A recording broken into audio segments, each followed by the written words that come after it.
All right, guys, here we are. Last video, last part of this section. And this section has been, for some people, it's kind of long. There's a lot of information because it's all new. It's really not like it's that much, because if you combine the length of all these videos, I think it's going to be less than an hour.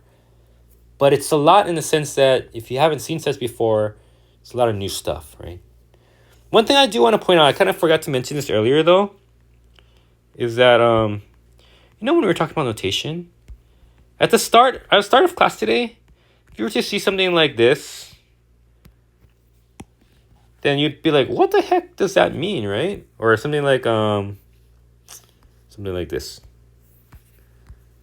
You'd be like, oh man, that looks like intimidating math to me. But after seeing what it is, now we just know that's just this set. Right? And we figured that out earlier. So one thing I just kind of wanted to point out to you is that you're learning to speak math as we go along, right? You're learning the language of mathematics. So this is a cool thing. It's a beautiful thing. Okay, anyway, sorry. Side. Let's get back to what we're talking about. The cardinality or cardinal number, both those things mean the same thing, of a set A is the number of elements in that set. And we denote it by, it looks like absolute values, but when we apply it to sets, it's just saying it's the cardinality of that set. Okay, so all it is just count the number of things. As usual, try the questions out before you watch the rest of the video. Okay, 13. What's the cardinality of this set? It's got 1, 2, and 3 in it. And the answer is 3. There's 3 things in it. And, the particular elements have nothing to do with it. Let me ask a similar question. What's the cardinality of this set, ABC? And the answer is still 3, because there's 3 elements in it. Yeah? Okay, number 14. What's the cardinality of, this is a symbol, remember, for the empty set. And what's the cardinality of the empty set? Just 2 different ways of asking the same question. The cardinality is 0. There's 0 things in that set because it's the empty set. Let's change colors. I like this color, actually. 0. Okay, so the cardinality of the empty set is 0. Okay, number 15. What is the cardinality of this set? And we have here a set in set building notation. So to make it easier for us to answer, let's change that to roster notation. So it's going to be equal to the cardinality of, okay, we've got natural numbers. That means we're starting from 1. And we're less than or equal to 10. That's going to be 1, 2, 3, 4, 5, 6, 7, 8, 9, or 10. So what's the cardinality? Oh, there's 10 things. Simple as that. Okay, next one. What's the cardinality of... Okay, this time it's not the same as... It looks very similar to question 14, but it's a little bit different. This time it's asking, what's the cardinality of a set with the empty set inside of it? So actually, this is a set with 1 element here, right? The element happens to be... That's an element. The element happens to be the empty set. So the cardinality is actually 1. So you can have things like this. Really, you can have sets of sets, right? That's what we're getting at here. Here's another example of a set of sets. So you could have a set that has its members are the natural numbers as 1 set, the integers, the empty set. Oops, sorry. I meant to write the empty set like this. Whole numbers. And I say, okay, now how many elements are there? There's 1, 2, 3, 4. And you know what the dead giveaway is? Just look at how many commas there are and add 1. That's going to tell you the cardinality. It's a little secret. When you have a roster, a list, just count how many commas there are, because that's what separates the elements, right? And then just add 1 because the last thing doesn't have a comma after it. Yeah, okay. Last question of this type. What are we read now? What is the cardinality of this guy?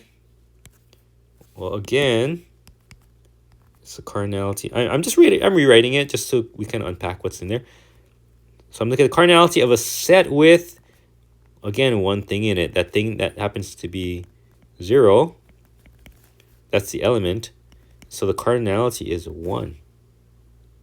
Yeah, the element of this set here is just 0. Happens to be 0. That's all. Okay, last concept. Before we get there, before we do that, I just want to clear out this other stuff so we don't get distracted. Okay, let's clear out all that notes and stuff. Okay, let's look at equal and equivalent. What's equal and equivalent? Okay, so we say that sets are equal if they contain exactly the same elements. So just like you expect it to be. Equal means equal. Equal means they're the same exact thing. Maybe just written differently, but they're the exact same thing. We say sets are equivalent if the cardinalities are the same. So the number of things in them are the same, in other words. Now, why do we say equivalent? Because that sounds like, when in English, we almost think of these words as synonymous, right? We almost think of them as meaning the same thing. But it's not quite true. And in math, we're very specific about how we use words here. Equal means they're the exact same set. Equivalent just means they have the same number of things. So here's let's look at 18, 19, 20. I think it'll become more clear what we're talking about. So 18 is 1, 2, 3, 4 equal to A, B, C, D. Equal? What do you think? The answer is no, because they're not exactly the same set, right? What about equivalent? Is it equivalent? Yes, they're equivalent because they have the same number of elements. So I'm gonna do this because I'm not gonna have enough space here. I'm gonna write the answers below. So not equal, but yes, equivalent. When we talk about sets, we don't, in math terms, we don't start off by giving them any inherent structure. And so for that reason, if I have a set that has 10 things and another set of different 10 things, until I, get into the structure of them, they're really equivalent for all intents and purposes. Okay, so equivalent just means the cardinalities are the same, or the number of things are the same. Equal means they're the same exact set. Okay, what does that mean for question number 19 then? 1, 2, 3, 4, is that equal to 1, 2, 3? Are those the same exact set? No, they're not. Not equal. One has 4 things in it, the other has 3 things in it. And they're also not equivalent because they have different number of things. One has 4 things, one has 3 things, right?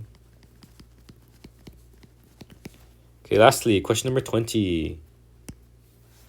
Is 1, 2, 3, 4 equivalent to the set of all x, such that x is a natural number less than 5? Okay, to answer that question, let's first unpack what that set builder notation is saying. Again, using the new knowledge that we've acquired. Look at this thing. It's like, what the heck is that? But now we know what that means.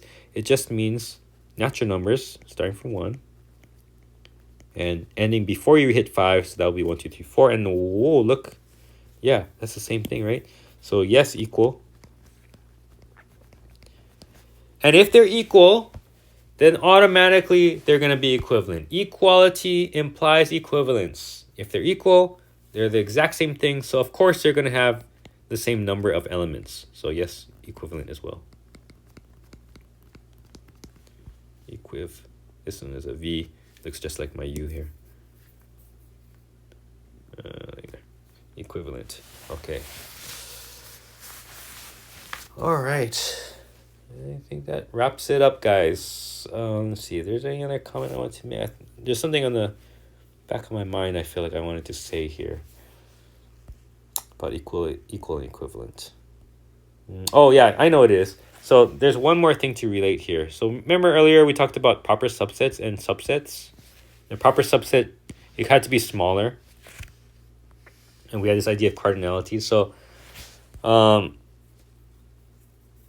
here's another way of looking at proper subsets. A proper subset cannot be equivalent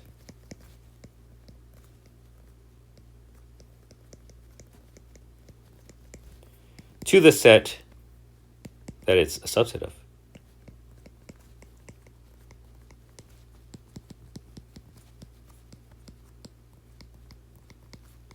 Or here's another alternative way of thinking about that. A proper subset, this is a little shorter way to say that. Proper subset has a smaller cardinality. It's got less things in it. Okay. All right, guys, that wraps it up. Again, I just want to reiterate, I feel like this is not enough. Like, the amount of time we spent here together is really not enough for you to grasp these concepts if you've never seen them before. So I strongly recommend that you read the book, or even just do a Google search on the topic of cardinality, sets, subsets, things of that nature, roster notation, set builder notation, and just get as much exposure as you can. Just like when you're learning a language, the more exposure you can get, the faster you're gonna pick it up, and it's gonna become more and more natural. All right, guys, I'll see you in the next video, next section, next week.